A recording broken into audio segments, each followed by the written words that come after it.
move the camera again. It is just like literally that sunlight. It's absolutely terrible, and it gets like right in the way of the camera all the time. Yes, people. What is going down? It is DJ Ash Noble here, and we're back with another stream, and we're back with the aftermath of Sturmfest. Now we've done it, guys.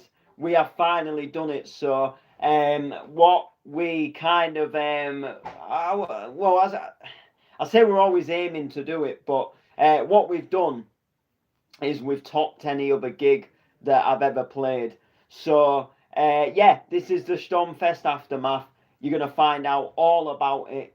You're going to find out the stress. You're going to find out the good vibes. You're going to find out the good times. You're going to find out why it was the best gig that I have ever done. So, Sturmfest. I don't even know where to begin. Sturmfest was off the scale. It was absolutely brilliant from the start to the finish. So when I arrived, it was just absolutely, the vibes were going off. There was adults, there was children, the music was lit. There was food stalls, there was bars, there was just literally everybody out there in the yards just having an absolutely brilliantly amazing time. And there was a couple of rain showers that went on through the course of the event. There was one quite heavy shower, and cutting the story short, that didn't stop anybody, didn't put anybody off it. If anything, people just shouted for a couple of minutes and then came back out and started dancing again, which was obviously what you wanted. And then when the sun was absolutely shining, it just felt like it was just a nice summer's day, summer event. People just absolutely having an absolutely whale of a time for it, and it was just really good. It was really enjoyable to see.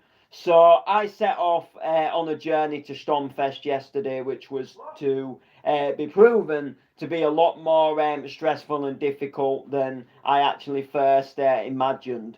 So for those of you who haven't seen like the past stream, I did like a Sturmfest, tomorrow on Friday. So I did like a little reminder the day before, and you'll know that the layman sadly suffered a bad leg and he couldn't drive to the event. So there was a bit of a change of plan, and I ended up getting the train, and I ended up going on an earlier set time, and things got changed about a little bit.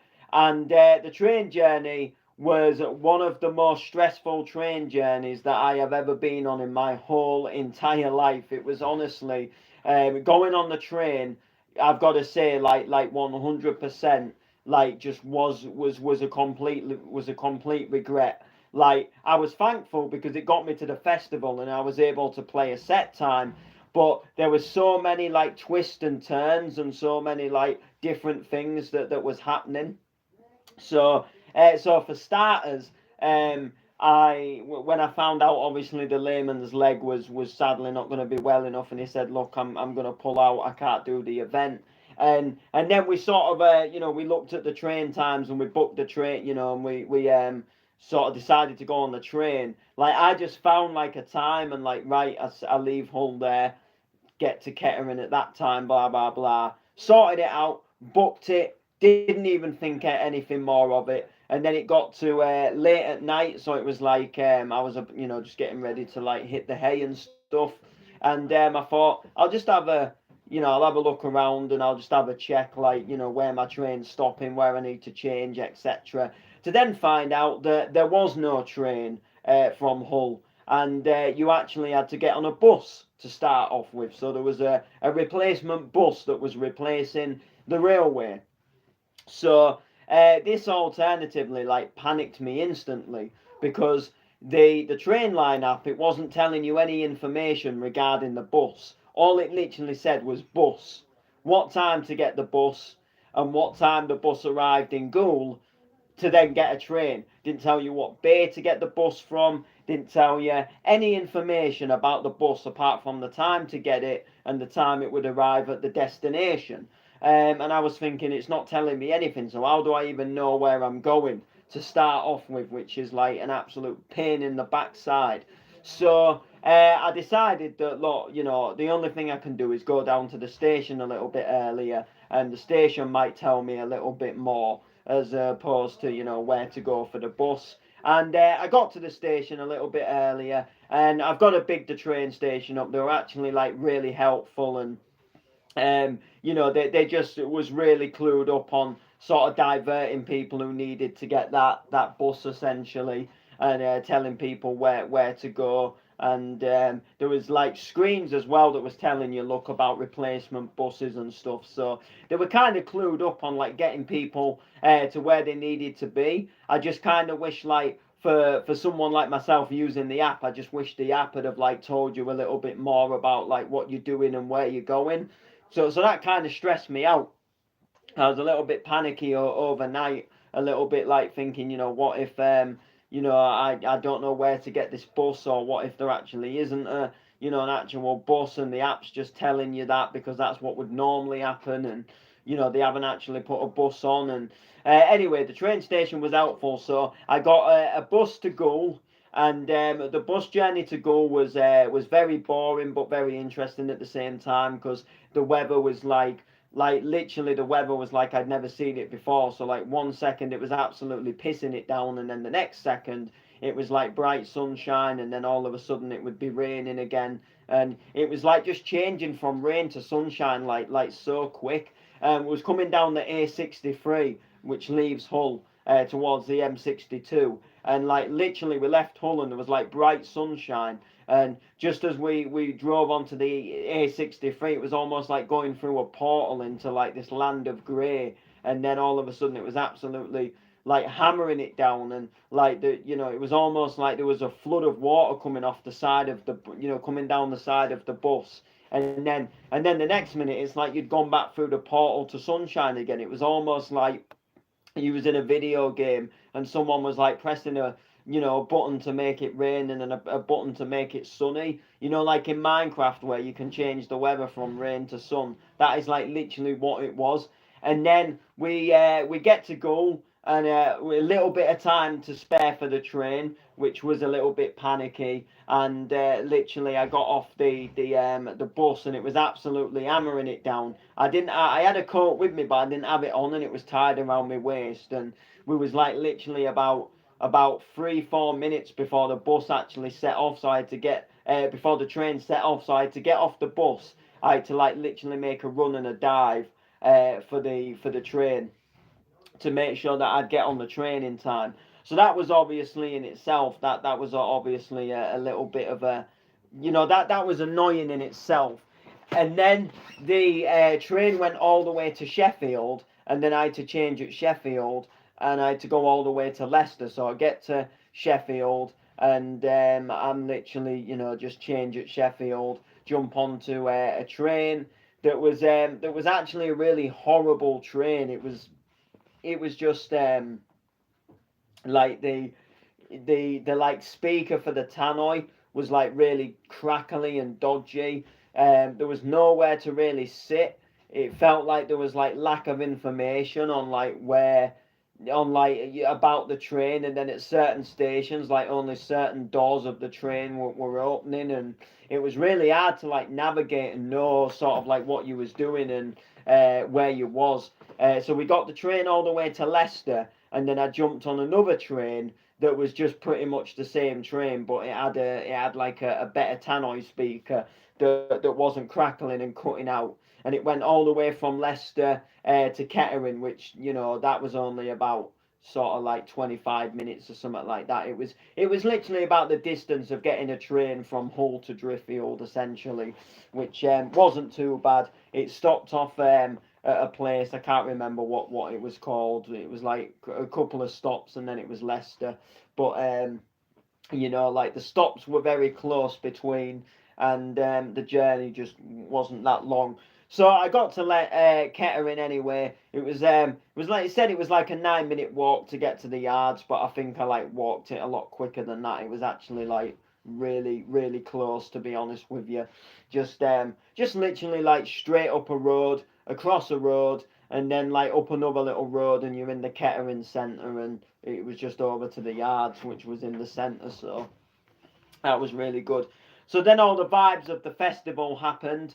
So I arrived. It started raining a couple of times. I was pottering about and just enjoying the vibe, having a couple of drinks. There was actually a point where I thought that I might not actually be able to play my set, which was really quite worrying, and it was actually really bad. So I got to the festival, and they asked me if I wanted a drink, and I actually said I was all right because I'd actually just bought a cup of tea to take on the train at Leicester, so I was a little bit all right. Didn't really fancy a drink, and then a little bit later on, I bumped into the promoter's girlfriend who just arrived, and there was like, oh, do you want a drink?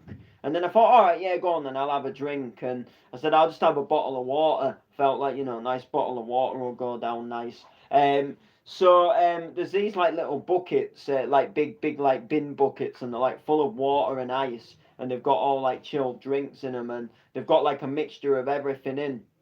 And the guy behind the bar, I know him. He's a friend of mine who's like helping running the Schtum bar. And he said like, oh, I'll fish me hand in and get some water. And he pulled his hand out and he was like, that's cold. That's cold. Like, oh, I can't find the water. So I sort of said, here, you big wolf. I'll put my hand in and see if I can get a bottle of water. So I put my hand in and I put it right down to the bottom of the bucket in all this like ice cold, like absolutely freezing, and picked out this bottle of water. Um, and a little bit like shortly after, like grabbing the bottle of water, it was like my hand went like real like sore and numb, and it almost kind of went like real red and almost like started to go like inflatable, and it was kind of hurting when I was like putting pressure on it, like it had almost like it got like too cold for the skin to handle it. And I was thinking like if I've got to move a jog wheel, like it's gonna hurt. And then luckily the hand just started easing off before I went on and did the set. So I was playing a bounce set, and it's like mainly like a D&B and hardcore festival.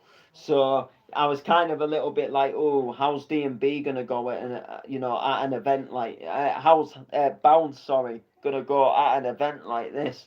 And a guy said to me before the set. He said, "Oh, what you playing?" I said, "Oh, I'm playing a bit of club, a bit of bounce." And they said, "Oh, yeah, it might go off. It might go off. You never know."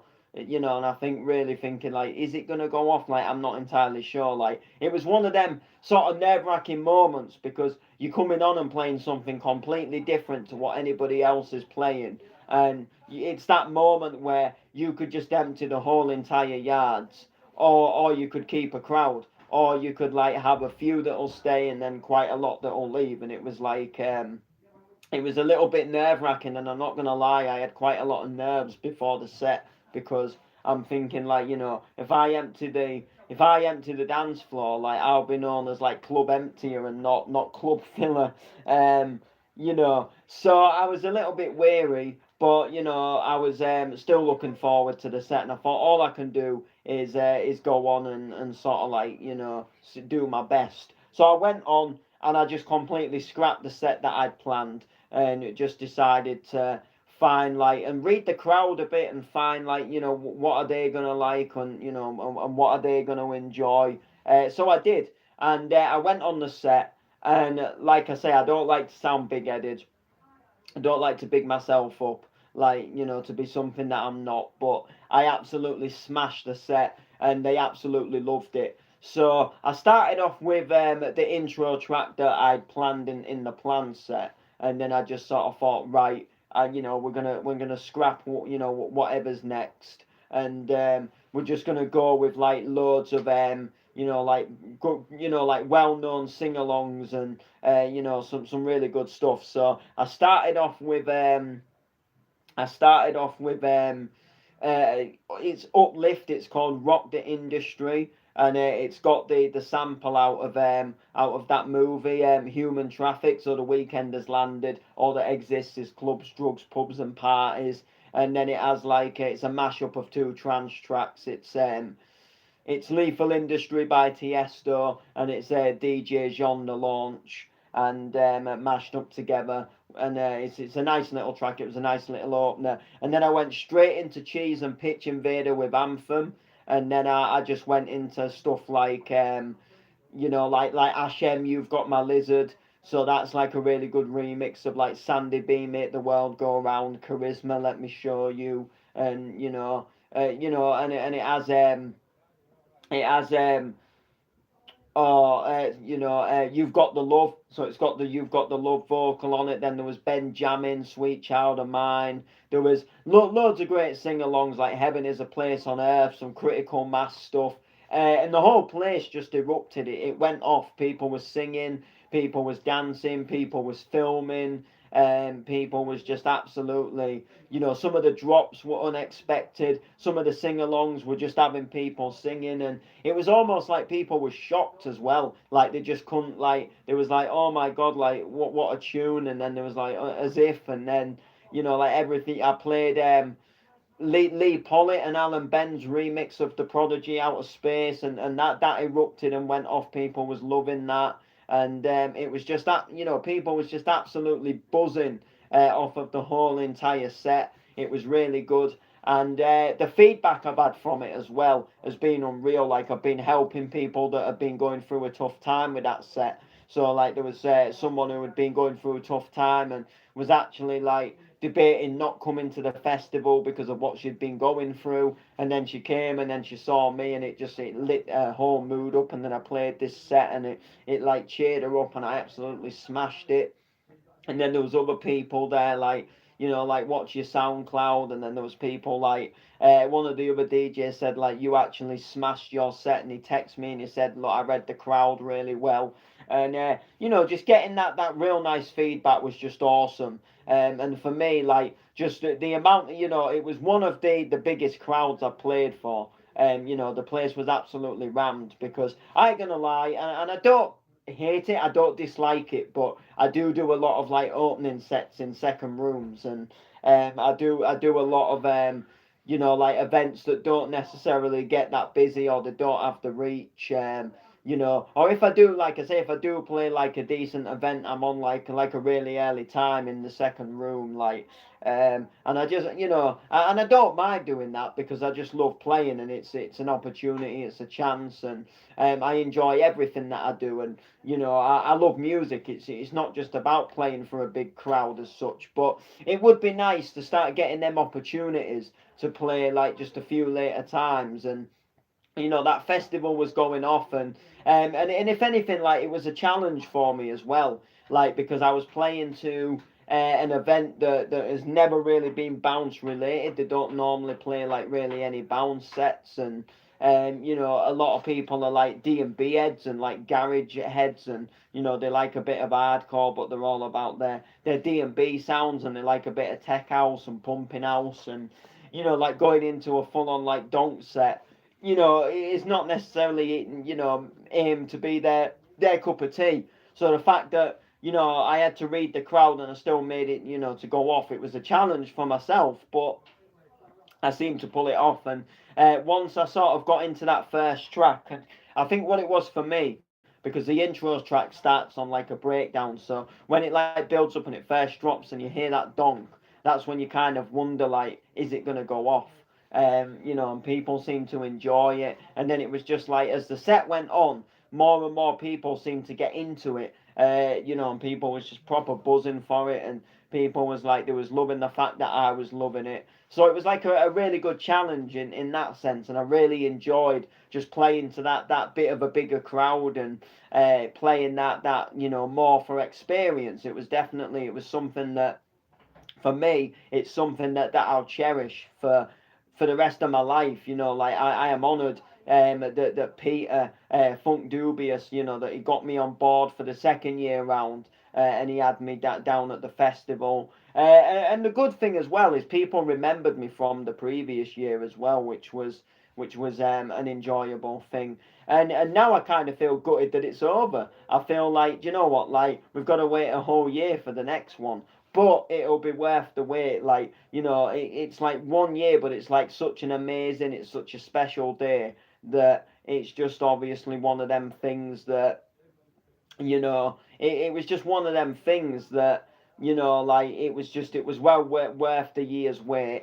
And I can't wait to be able to do it again next year, providing obviously that the Stromfest book me again for next year. And if they do, I am probably more than likely going to hotel it, because get going on that travel. Like, I had a right sort of, with the bus and stuff on the way there, and this is not including the travel on the way back, which we'll get onto. And it just calls for a really stressful day. And like, if the layman can't make it, or the layman's not booked, like, just sort of going over there, like, like having one stressful train journey and then being able to just have a break and stop over and not have to rush would be like a lot more of a, like, a better thing, in that sense. But like, just at that time of the short notice, like, it was just going to cost too much, and I'd obviously just stayed in a hotel, the weekend before. And don't get me wrong, like, getting sorted and paid for these events is all well and good, but I'm still up and coming, so it's not like I charge them the price of an headliner. And obviously, like, when the travel alone was like 65 quid, and then like for booking on the app there's like a little booking fee of like a quid, and then hotels would have been fairly dear in itself, and then there would have been like check-in times, check-out times, and it just, the short notice, it just wouldn't have been like feasible. But like, if I'd have sort of like, I don't know, like booked it, a few months back, it wouldn't have been like such a bad thing.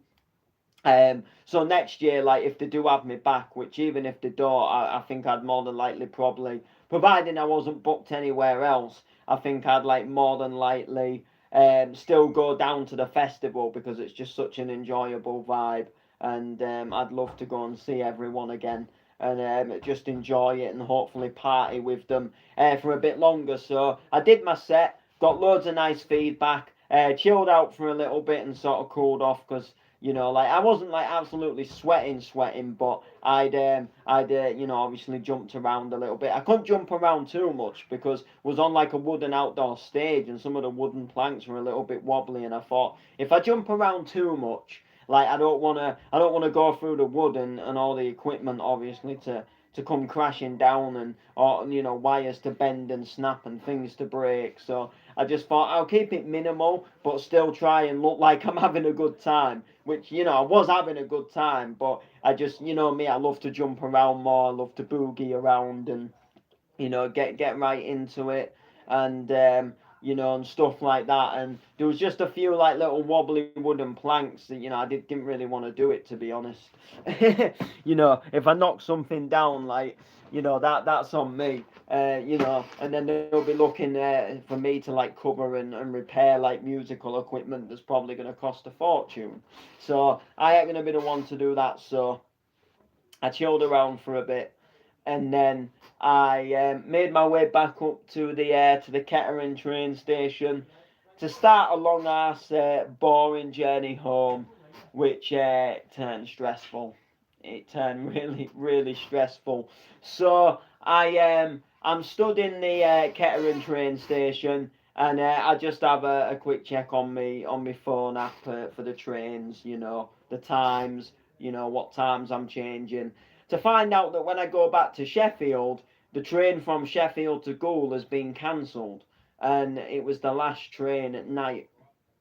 So there was no other train to get you back to Goole, which was it was awful. So I'm instantly panicking, thinking like, oh shit, what's going to happen, blah blah blah. And I speak to a guy on the platform, like a worker, and I said, excuse me, I'm just a little bit stuck, really. I'm a bit unsure, and I showed him like what had happened, and he wasn't sure of the situation himself, but he said, look, he said, they have to get you home. So even if they have to send you in a taxi, like it is their job to get you home. So it sort of eased me up a little bit, but I'm thinking like, you're saying that and you work for a completely different train company, and you know, you weren't really sure of the situation yourself, but I thought you seemed quite genuine, so I'll take your word for it. So he said, when you get to Sheffield, he said, speak to a member of staff.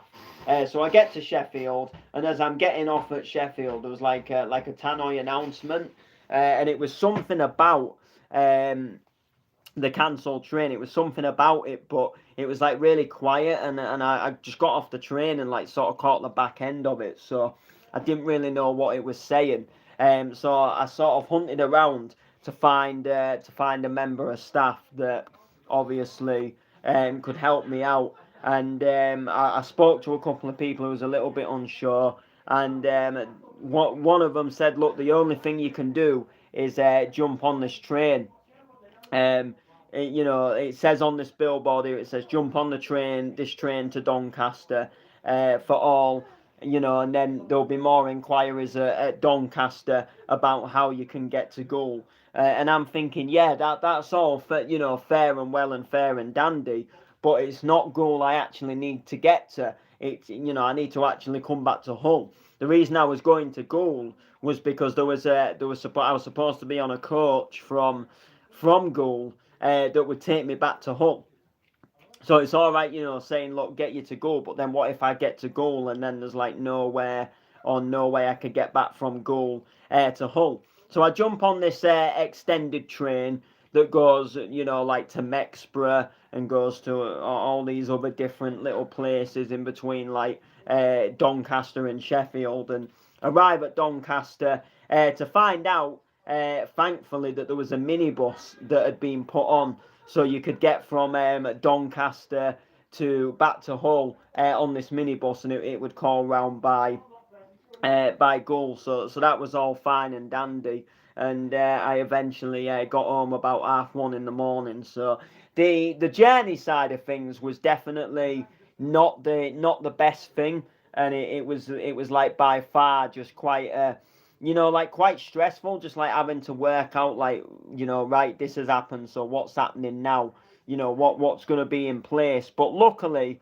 you know, what I've got to say is like all the people at the train stations and just, you know, genuinely like giving you information, like there was top notch really, and like they helped me massively.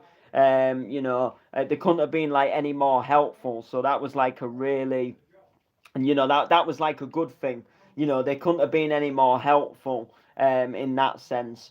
So that was like a really good thing. So I got in about 1:30, and I was debating like, do I get a takeaway? I was quite hungry, and sadly I actually didn't. I just settled for having some toast at home.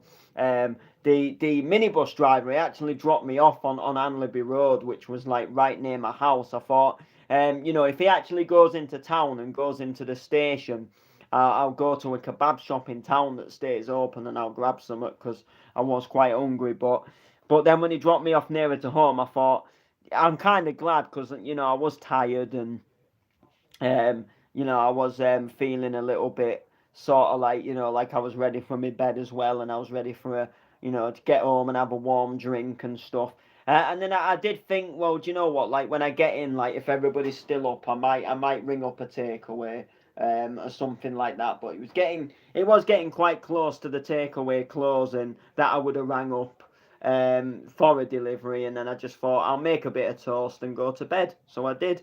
But yeah, apart from the travelling, it has for me, you know, sets. It was by far like the best set that I've ever played. It was the best gig that I've ever done. The atmosphere was lit. I've really enjoyed myself, and that is everything about Sturmfest. So make sure to like, comment, share, and we'll see you next time. And check the video. I put a video up, and it shows a good chunk of my set. 8 minutes long. I think the longest one we've put up yet, showing footage from a gig. Peace.